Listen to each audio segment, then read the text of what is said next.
Hello everyone. Welcome to today's webinar on providing therapy and wellbeing support for learners who are at home. My name is Yola Jacobsen. I work at Natspec, and I'm one of the hosts of the webinar today. And the other host is my colleague Ruth, also from Natspec.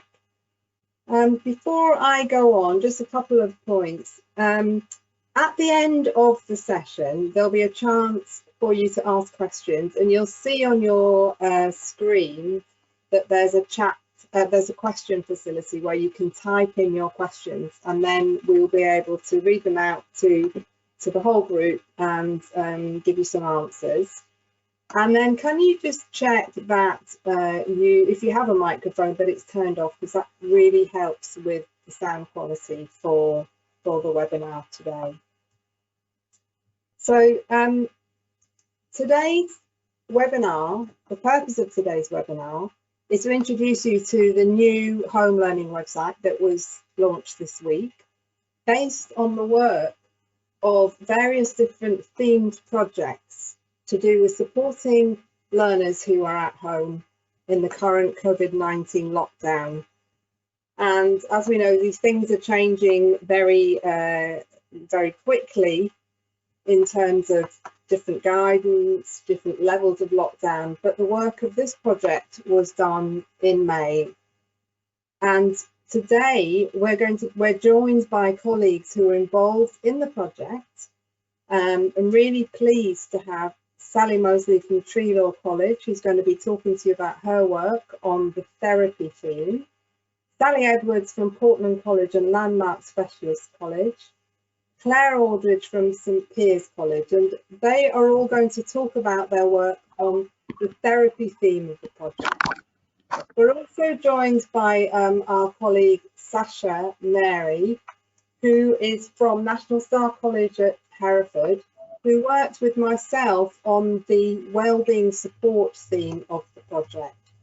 And Sasha's going to be talking about her work on that aspect of the project as well today. And I also hope to be joined by another colleague, Sarb, shortly. So I'd like to now just hand over to Ruth Perry, who's going to tell you a little bit about the project and the different themes and how it came about. Over to you, Ruth. Thanks very much, Yola, and good afternoon to everybody joining us.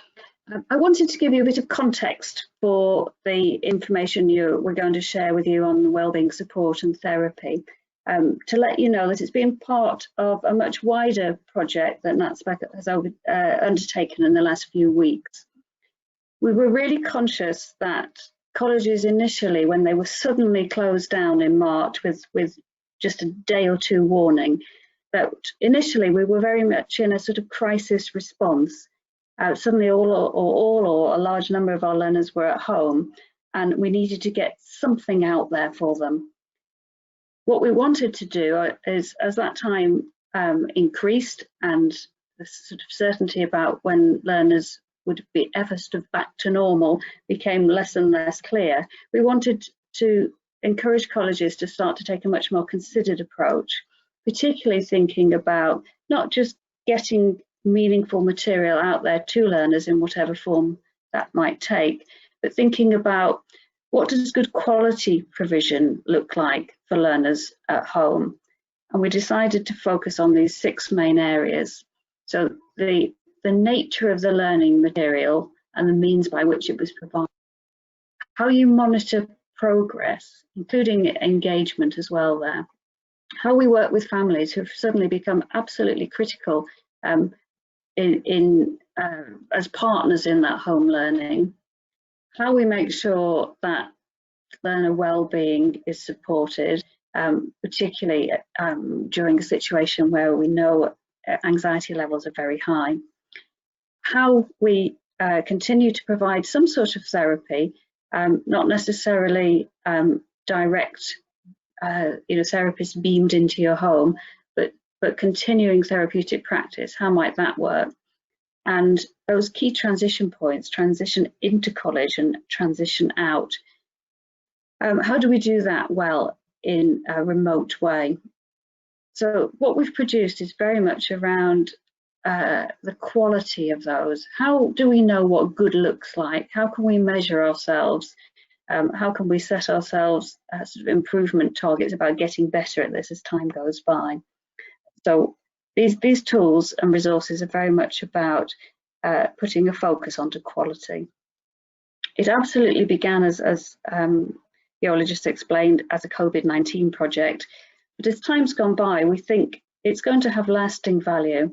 The sort of things people have said to us, those who've worked on it, is that we think we can use this with learners who are going to be continuing to shield for some time, but in the future for other learners who can't attend college because of their ill health, and that this could be a means of keeping learning going during that time.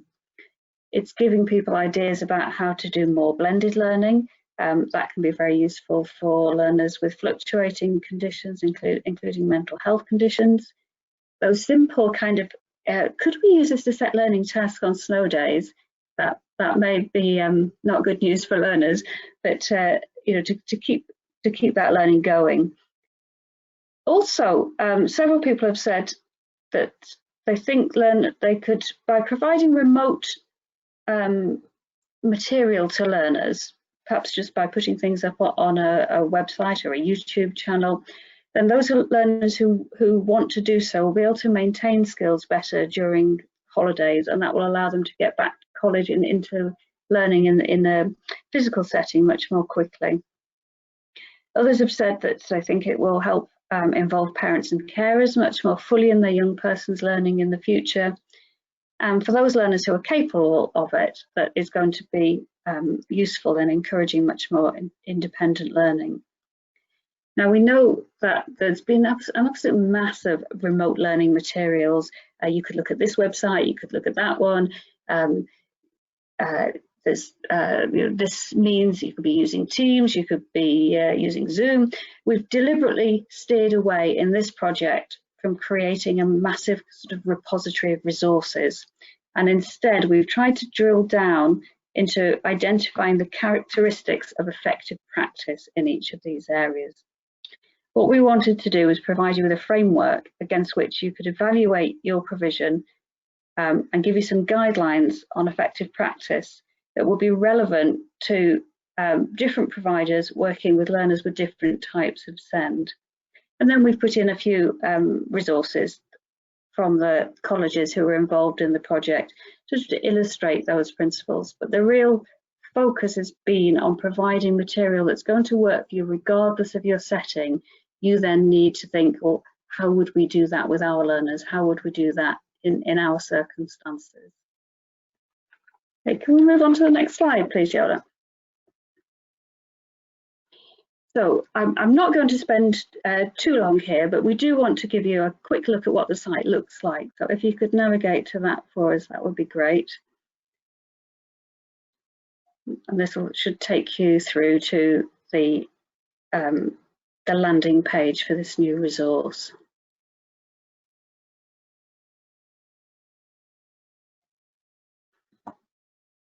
We're dealing with it, Yola.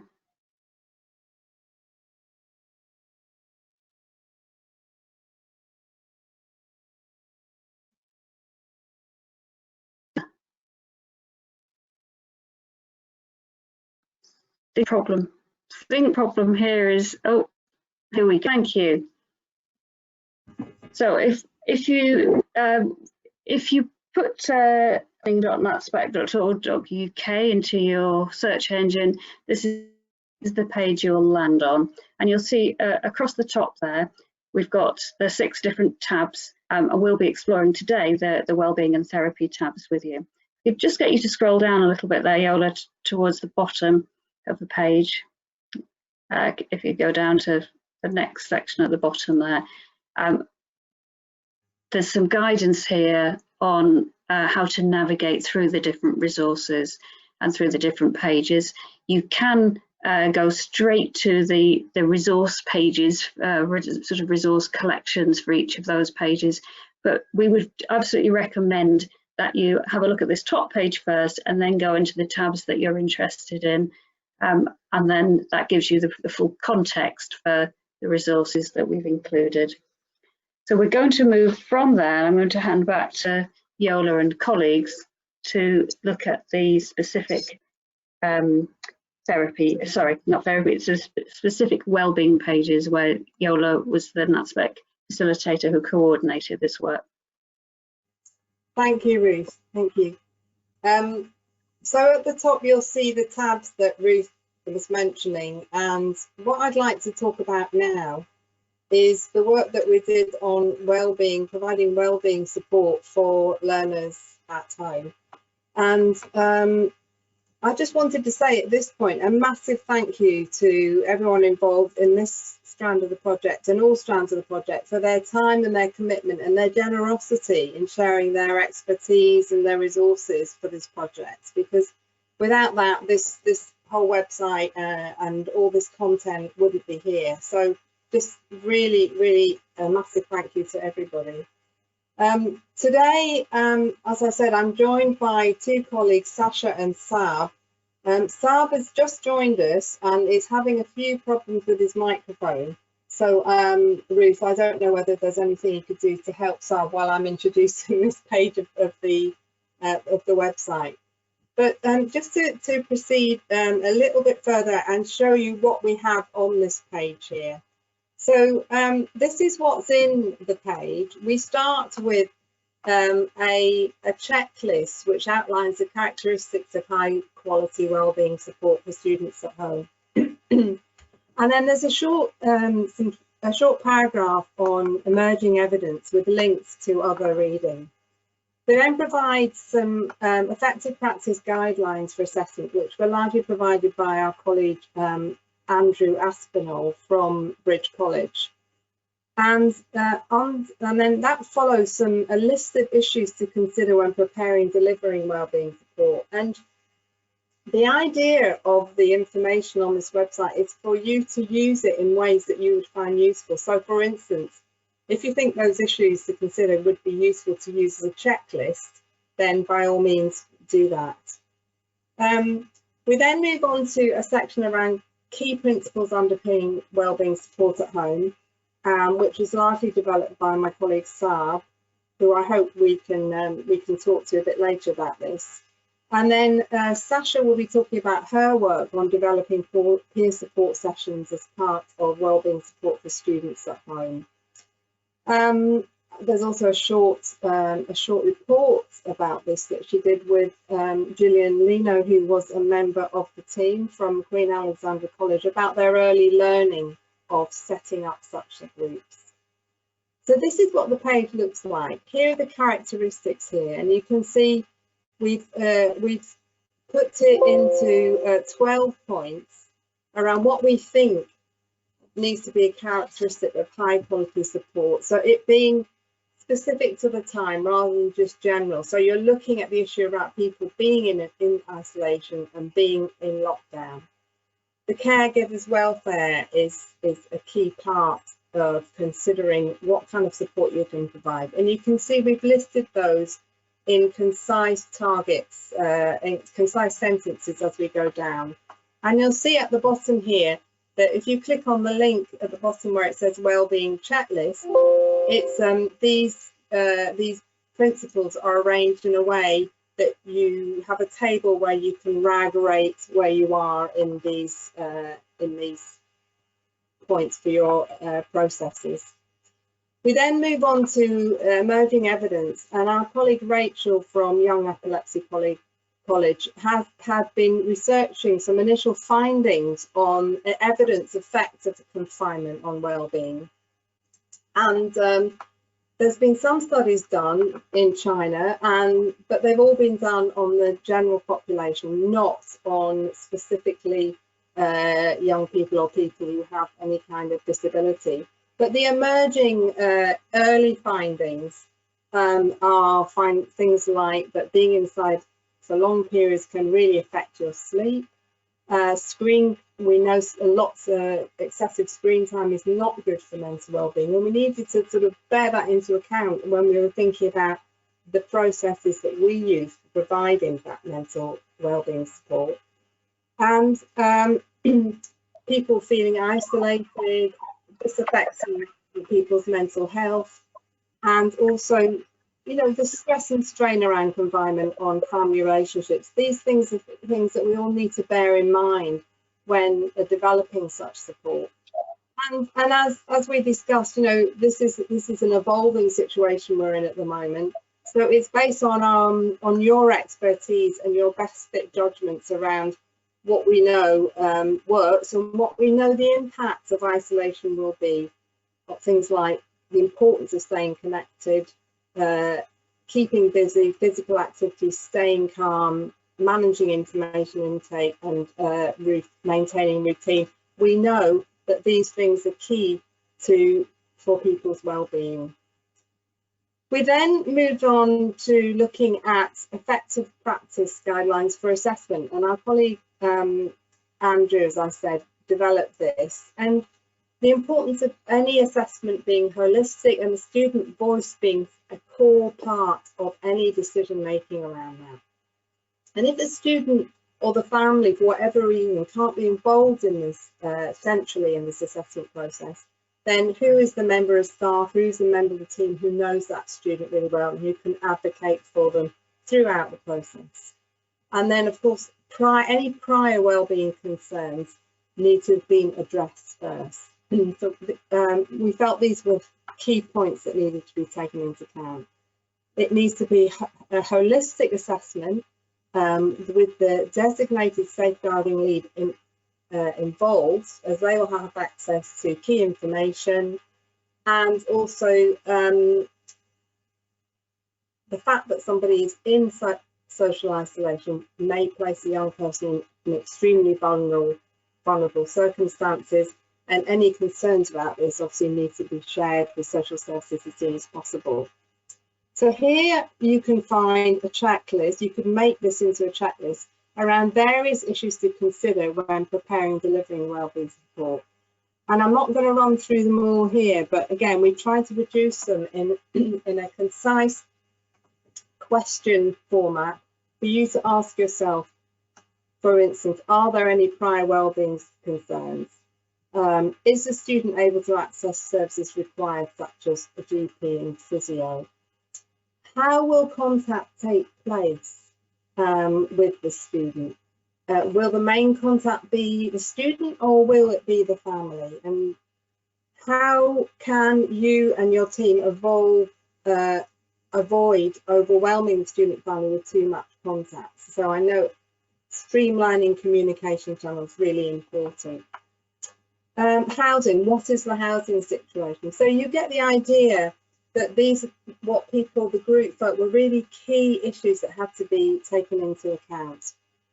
And then we had a long conversation about safeguarding, and this particular point about safeguarding, about the importance of young people having a private space to engage with wellbeing support, and particularly if what's being discussed is of a sensitive nature. And a note saying that if there's a reluctance around parents to allow that student to have that space and that support, then that really is something that needs to be flagged up as a concern, especially if the young person has the capacity to understand and ask for privacy. So we had quite a long conversation of that and decided to highlight it as a particular note. So here we have, moving on to the key principles that underpin wellbeing supports at home. And this was something that was developed by my colleague Sarb. And what he did was he broke it down into these bullet points here around wellbeing: physical, mental, spiritual and emotional, e-safety, domestic wellbeing and self-care, nutritional and parent carer wellbeing. And underneath this on your resource, you'll see that for practically all of these bullet points, there's an introductory sentence, and then you'll see a link to a particular resource that you may find useful to use. For instance, here's an exercise video that Sarb made, a Keep Fit exercise video. And the quote here from him about how that can be differentiated for use with learners with different kinds of skills and abilities. And we go through the resource looking at those different categories of wellbeing and offering you examples of activities and resources which you can access and download by clicking on the resources here. Spiritual and emotional wellbeing. There's a lovely activity around creating a calm down jar. E-safety, some useful, there's a lot of information I know about e-safety, but I thought this particular guide you might find useful. And domestic wellbeing and self-care. The last section here underneath this category was around parent and carer wellbeing, and there's a whole different strand around working with families, which there'll be a webinar on next week. But we felt this point was really important because we're going to be relying very heavily on the support of a parent and carer, so their own well-being is something that needs to be taken into account. At this point, I wanted to see if I could ask Sarb to talk to us at the moment, and I just wanted to check whether whether Sarb's microphone is working now. Yeah, Sarb is indeed with us. There you go. Hello, Sarb. Hi. Hi, everyone. Sarb, I wanted to ask you just to talk to the webinar about your work, wellbeing work at your college, and what it looks like currently with the focus on supporting students at home. Yeah, so like you said, it was broken down into those categories, and for me initially when they asked me to do the wellbeing, from a distance, it was all about sort of creating a sense of belonging and feeling valued. So as long as they still felt connected to the college and to their peers and to their tutors and members of staff, that was the most important thing for me. So that's why it was broken down in that way. So they felt as if their physical needs were being taken care of emotionally and sort of domestically, and also their parents and carers as well. So at the moment, what we're doing was we're sending out regular packs every week, and from my end, I'm trying to make sure that each of those aspects of health and well-being are being sort of catered for. So every week I'll either do something along those lines, like you've got the resource there about the mindful jar, or the mindfulness jar, the calm down jar, or there'll be other sort of domestic things like a domestic checklist of what you can do at home in terms of hygiene weekly, monthly, or even daily. So it's about just making sure that each aspect at some point in the week is being addressed, and by doing that, we're hoping that they still maintain that contact and that sense of belonging to the college. Thank you, Sarb. Thank you. That was very, very clear and very helpful. As I said at the beginning of the webinar, when you weren't here, there will be questions at the end, Sarb. So hopefully, if there are any questions for you, you can stay until the end. Yeah, no worries. Happy to do that. Thank you. I'm going to move on now because I'm aware of time, and I want to give the therapy group time to talk about their resource, but also to ask my colleague Sasha to talk about the work that she did around peer support groups. We discussed, I think in our first meeting, the importance of young people being able to keep in touch with each other. And Sasha provided a peer support case study about the work that she was doing at her college, National Star, Hereford.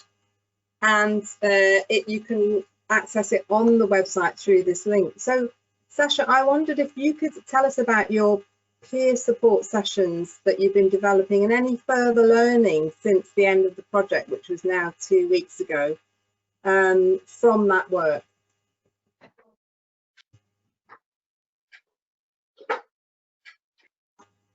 Hi, Sasha. Sasha, you should be able to unmute yourself. If you click on the microphone. Sorry, can you hear me now? We can hear you. Oh, okay, thank you. Yes, so when obviously all the online sessions were being organised, we'd been talking to parents sort of in the weeks leading up to lockdown and the few days after it started, when most of our students remained at home. And the overwhelming thing that was coming out of those conversations was that, yes, there were concerns around education and, you know, the continuing of that alongside therapies, etc.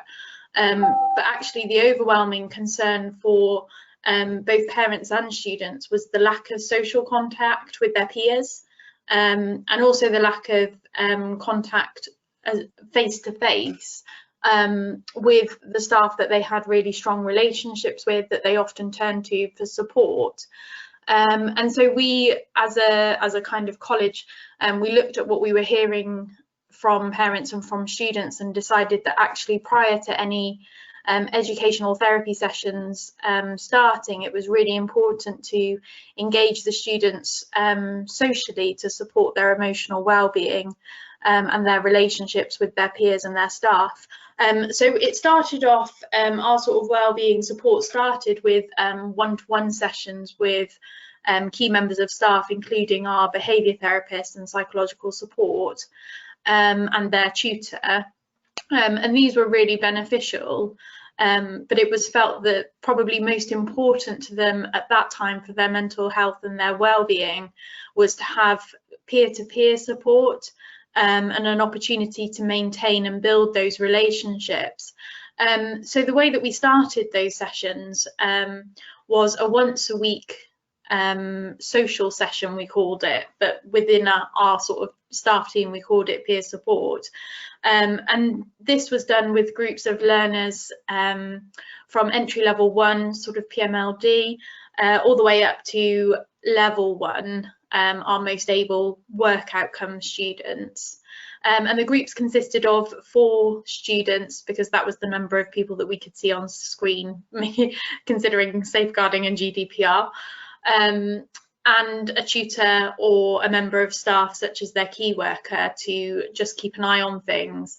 And it started with the staff member facilitating discussion, and with all but our entry level 1 learners, it very quickly, just as we had hoped, was taken over by the students.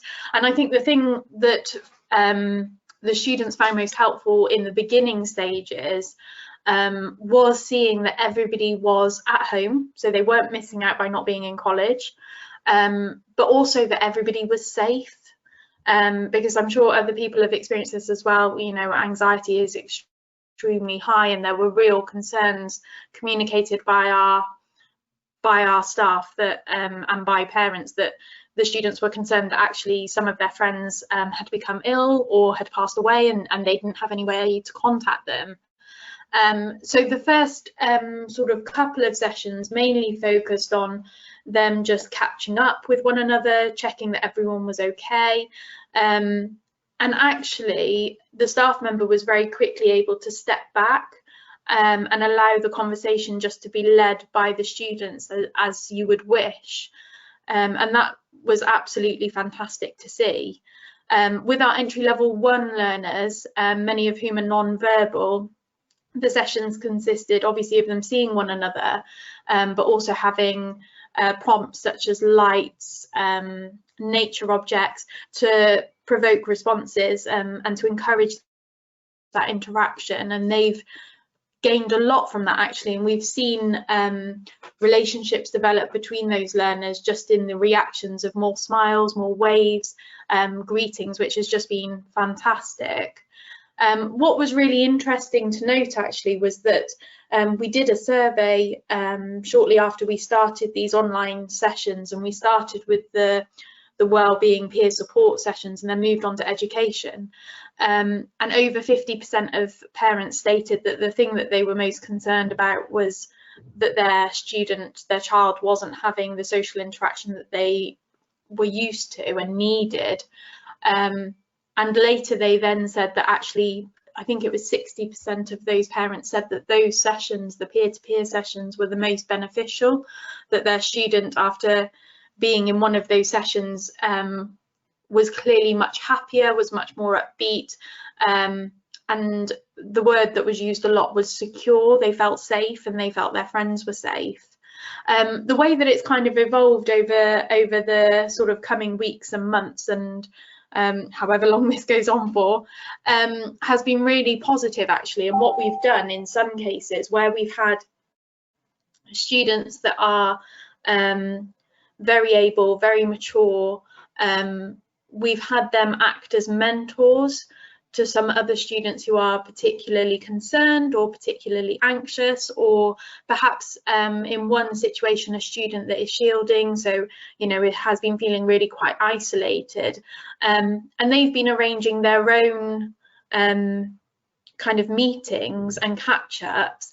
There's a staff member present, but the staff member mutes their microphone and can, if the students ask, can stop their video, and that they're only there from a safeguarding point of view. So we've really seen the wellbeing sessions come on a long way and be more and more student-led, which has just been absolutely fantastic. And it's something that actually has led to those students that are mentors are now going to be returning to college in September as volunteers to help the returning students. These are leavers, the returning students, to settle back into the routine and to kind of provide that social support that's needed and that they might not get otherwise. A couple of other things that are worth noting is that actually we were surprised that there was the unexpected benefit of encouraging some learners who are not usually talkative to converse more, and that might be because there are fewer students, and that there was a bit of a novelty factor with it being online, and because the group is smaller, that has actually led to the building of stronger relationships with peers, which has just been really lovely. So yes, at the moment we're running 2 weekly social sessions or peer-peer to support. They started originally at an hour and they now run at half an hour, just after the initial excitement and catch up had kind of worn off. And then our mentors run between 1 and 3 sessions that are normally 1-to-1 and occasionally 1-to-2. And then in addition to that, staff members do 1-to-1 wellbeing support as well. So that's where we're at the moment, and that's kind of what we found so far. Don't know if that's okay. Thank you so much, Sasha. Some really, really interesting learning from the development of those groups. And you can see the case study on the website, and also a short report that Sasha did with Bill Leno about their initial findings when setting up peer support groups. But thank you very much, Sasha. And then at the end of our page, we have some resources, some useful resources specifically around wellbeing that you may find useful to share with colleagues and with students. Right, I'm going to hand over now to Ruth, because she wants to talk about the therapy page. Thanks very much, Yola. We may as well, rather than go back to the slides, we may as well stay on this side. And if you could take us to the therapy page, that would be great.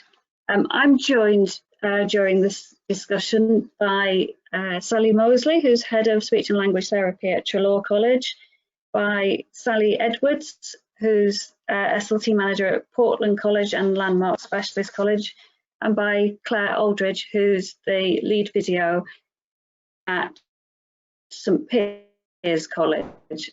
They all three were key members of our working party, and I'll be inviting them to tell you a bit more about the provision of those therapies to learners at home in their colleges. But I'll just briefly take you through the page, much Yola did with the wellbeing support.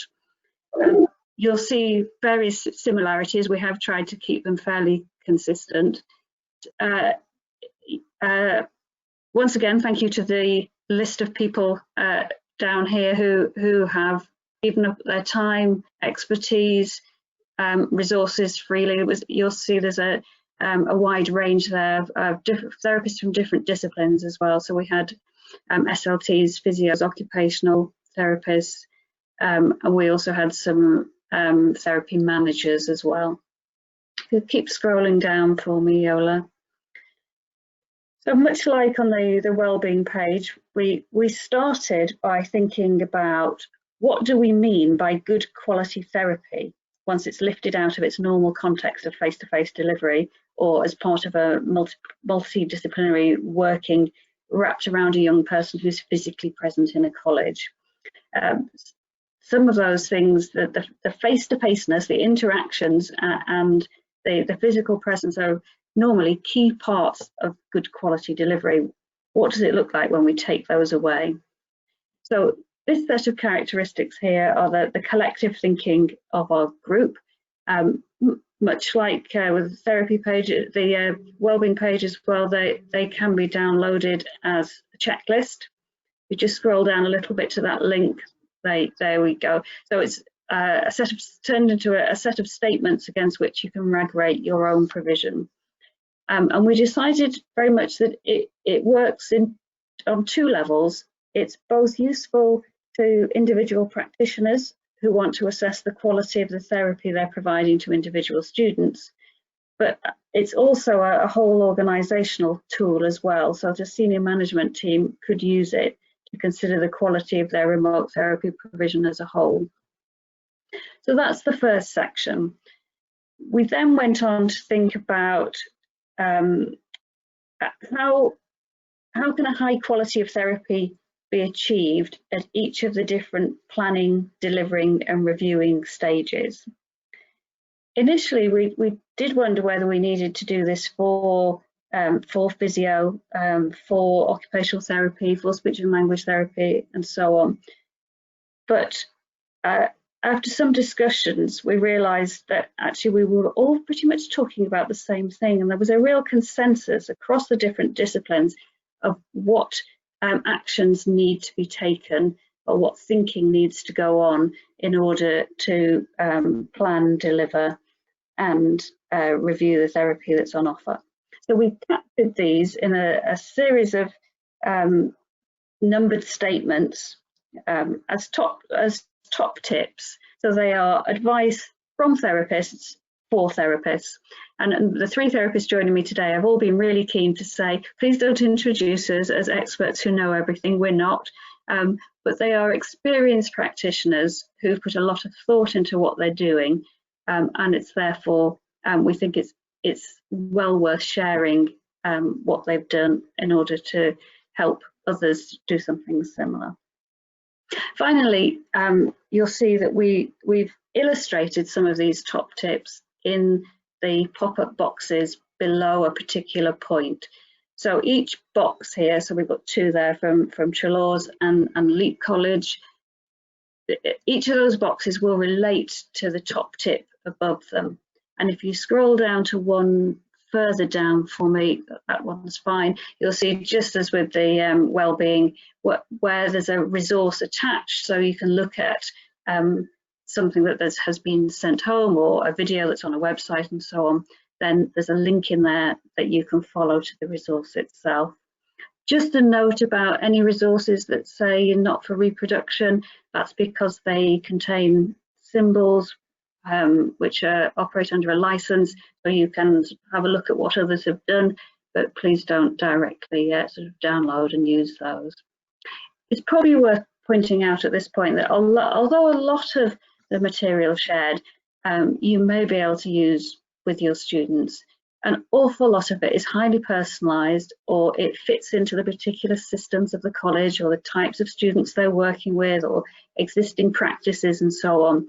So they're presented really as stimulus material for you to think, well, what might we do similar to this, or are we doing things similar to this? Can we learn and improve what we're doing by looking at these things? As with much of what we do in our sector, it's very difficult to take other people's work and just lift it off the shelf and deliver it exactly as it stands in our settings. So please do be mindful of this. So I'm going to ask my panelists now, if you would unmute yourselves, ready to join in a bit of a conversation about the work that we undertook. So that's Clare, Sally Edwards and Sally Mosley. Thank you very much. If I could start with both Sallys, who are SLT leads in their settings. We talked a lot when we were putting this resource together about direct and indirect provision of therapy. So not everything was going to be individual therapists sort of beaming themselves remotely into learners' homes. I wondered if you could tell me a little bit more now about what speech and language therapy, both direct and indirect, looks like for learners from your college who are currently at home. Maybe Sally Edwards, you could kick us off. Okay, afternoon everybody. I think for us, we took a very, as has everybody referred to on here, we took a very person-centered approach as much as possible around our individual learners. So while some people have responded very well to video sessions, and whether that we use Teams and Zoom in the two colleges I work at, and some learners really like that video contact and they like seeing people and they like that direct work, as we would call it. But for other people, other students, that's been too difficult or too challenging. In terms of indirect work, we have done quite a lot of sending activities out, individualized programs, then talking to families who, as we've seen in the previous section, they're very key. They become very key in what we do, in how we support learners. And we've worked with families to talk to them about activities that they can do with their learner while they're at home that would support their communication outcomes and targets, but isn't really a direct therapy. And the other thing we've done is things that we would never do really. So I think in this situation, it's forced us to be really creative, and that's a positive thing to look at how we've come out of this. So we, for example, now have web pages, which we have never had before and haven't really thought about having before. But on the web pages, the learners and the families can click on those at a time. They can watch signing videos to learn some signs. They can do challenges. We set challenges for them, that symbols, bingo type activities, and that kind of indirect work that people can access when it suits them. That those things have come in really handy with some of our learners. Thank you, Sally. And Sally Mosley, what about at Treloar? Yeah, hello. In a very similar way to the previous Sally's comments, I think the personalised and individualised approach has been hugely important for many of the same reasons. And I think that having a mixture of those sort of dip in and dip out resources for some, because that suits them better in terms of balancing family priorities at home. Some of our students are at home in very busy situations where parents and families are trying their best to fit things in during the day, or are limited in terms of what care support they have, or trying to work themselves.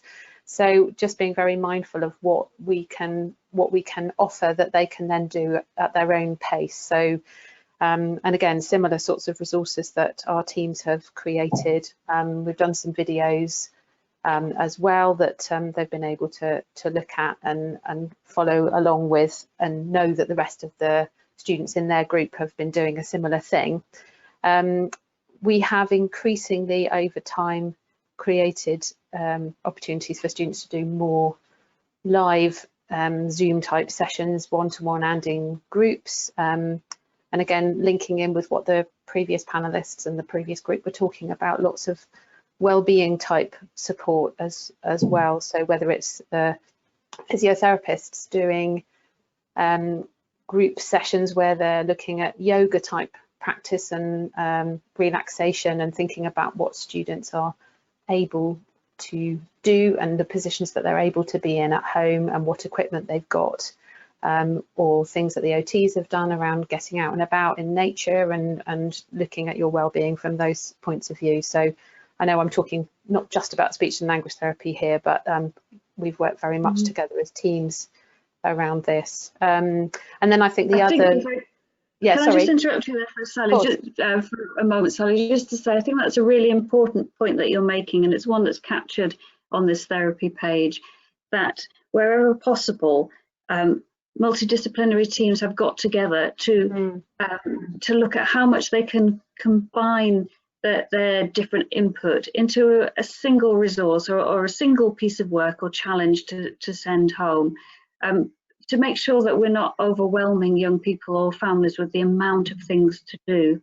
So there's some really good advice on this page about multidisciplinary working to make sure that things that you send home are doing double duty. So it might be physio, but it might also be wellbeing support, and it might also have some education content around what you're observing on your nature walk or whatever it might be.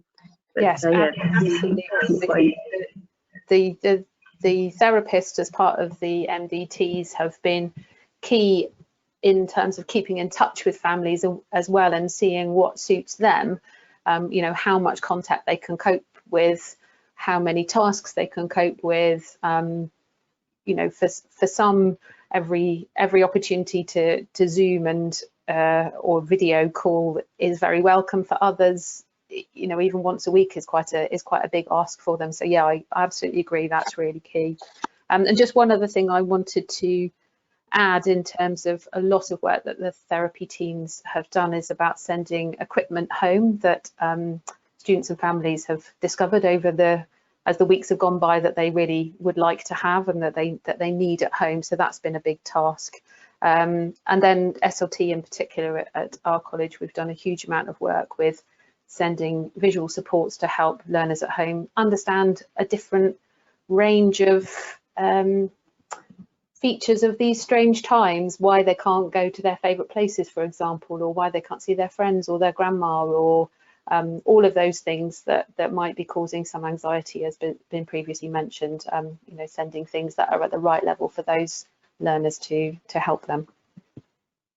Thanks very much, Sally. If I can bring in Clare now from St Piers. I know that you've done quite a lot of work there around how to keep learners engaged and motivated in physio while they're at home. I'd be interested to hear if you could share some of that and perhaps how you developed it since you first started talking to us about it. Hi there. Hi, absolutely. So what we've brought in a system for some of our learners which mirrors an award system that we were working on with some of our groups. So we developed a bronze, silver and gold, and we just adapted it to be used remotely at home, making it more simplistic, but still keeping kind of what we want people to be working on now and what we want them to be achieving. What's the next step to go from bronze to silver to gold? And this has been really well received by the students, who find it very motivating, but also I think it's been very helpful for their families as well. The key thing that we've really found with regards to keeping people motivated and keeping people on target is to really simplify things as much as possible.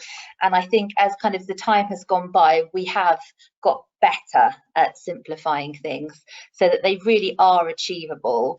And obviously the student then gets the positive reward of the fact they have achieved, and then we can look at the next step.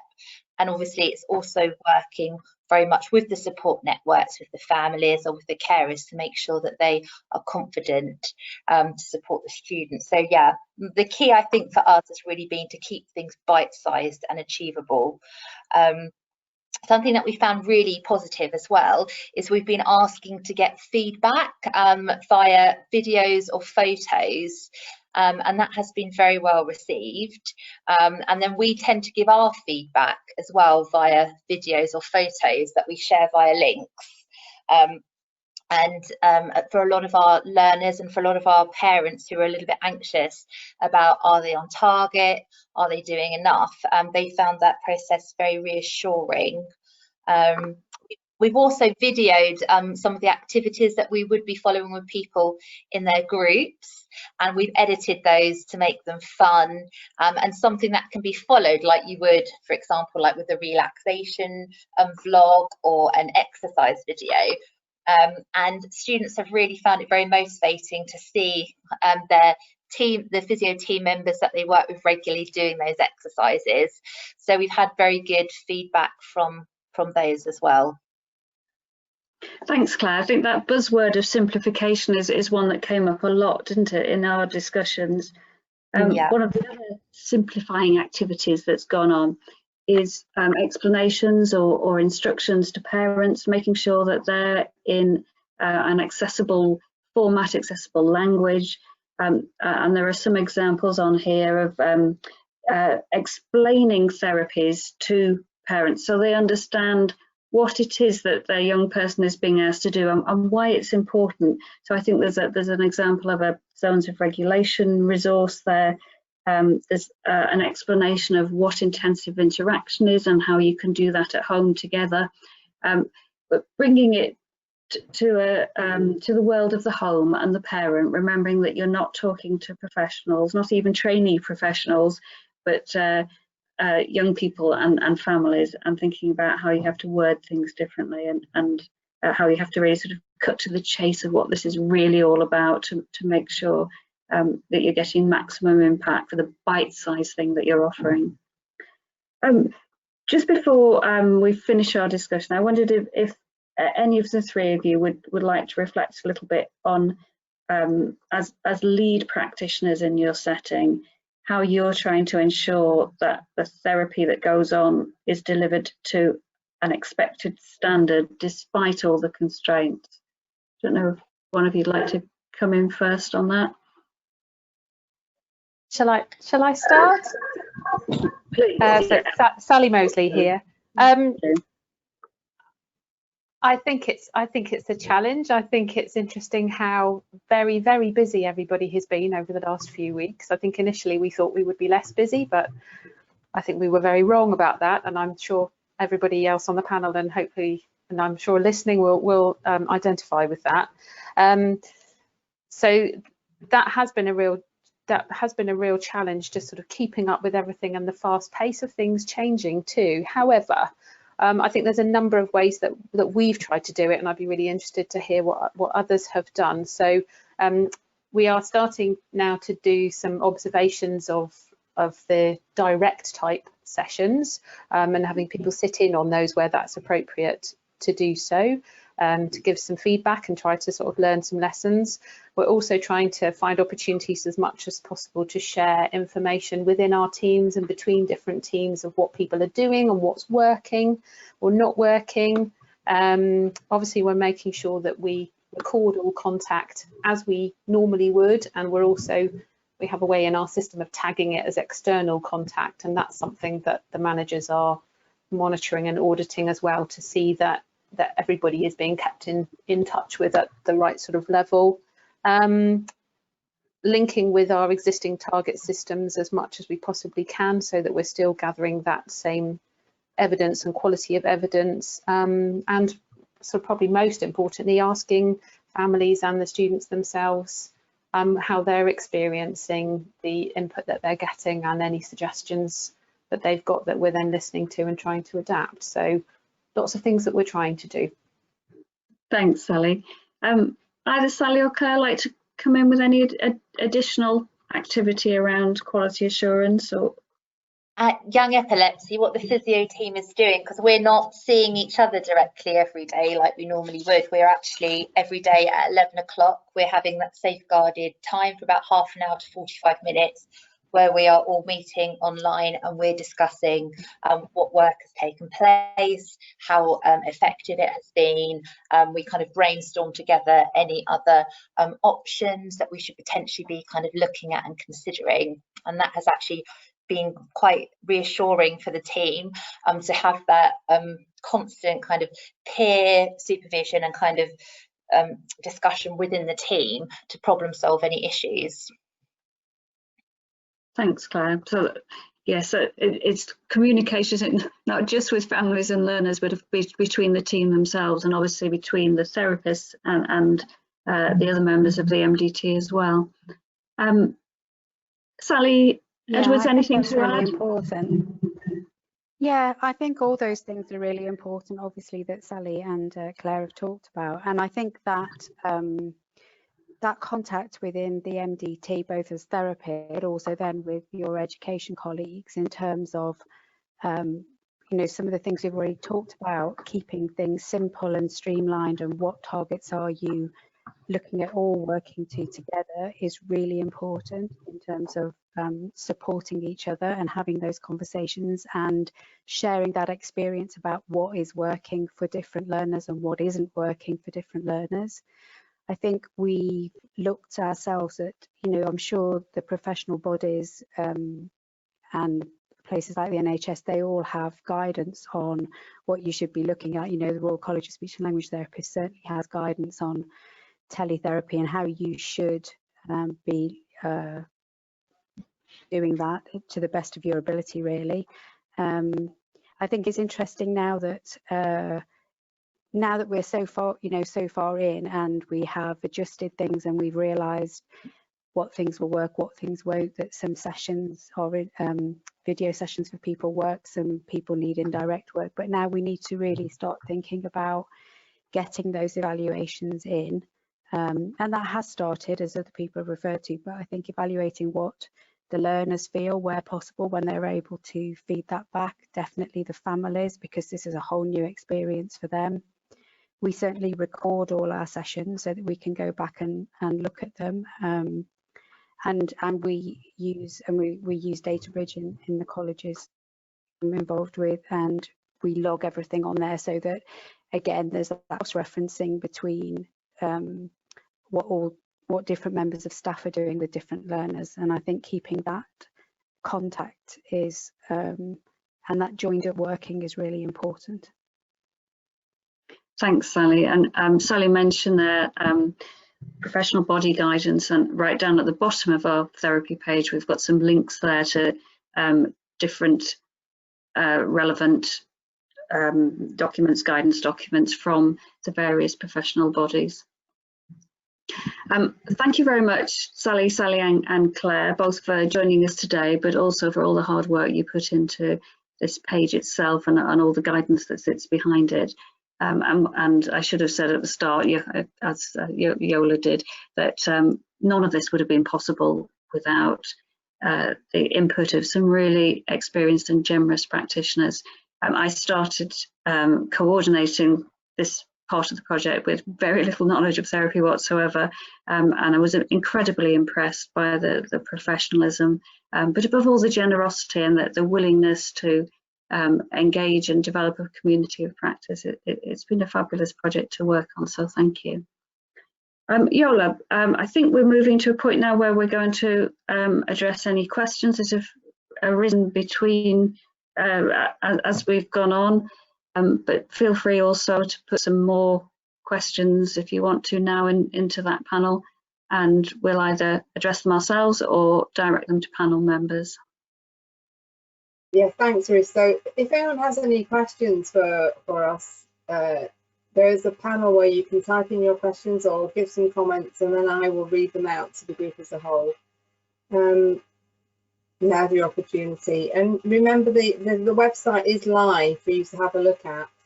And I just wanted to mention the two other webinars that are happening next week. On Tuesday at 12:30 will be a webinar on the work that the project theme was based on transitions in and transitions out. So that's next Tuesday. And then next Thursday, there is a webinar on the work of working with family supporters, who are obviously a key to any kind of home learning work with young people with SEND. So those are the two webinars that are happening next week. Ruth, at the moment, I can't see anyone's put up any questions. I think people are just in awe about what we said and what they've seen on the website. Do feel free, if you want to send questions afterwards, including if you wanted to direct anything to the panelists that we've had today, and we can follow up for you. Please do share this with your colleagues. We think it's a really useful resource. We'd also like your feedback on it.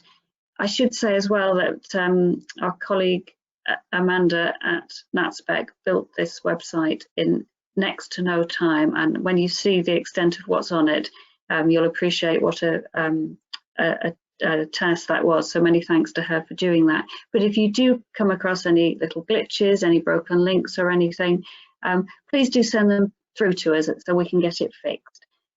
It's gone up at speed. Speed was the essence right through this whole project, because if we didn't get it up fast, it wasn't going to be that useful to people. But we're keen to make sure it is as of good quality as it can be, so your feedback would be really appreciated. I've had a nice comment here saying that the resource looks fantastic, so thank you for that. That comment is from Simon Pardo, and he's saying his initial thoughts are that the resource looks outstanding and it will be really useful to his colleague. And Karen Griffin has also said that a big thank you to everyone. It's been and it looks like it's a fantastic resource.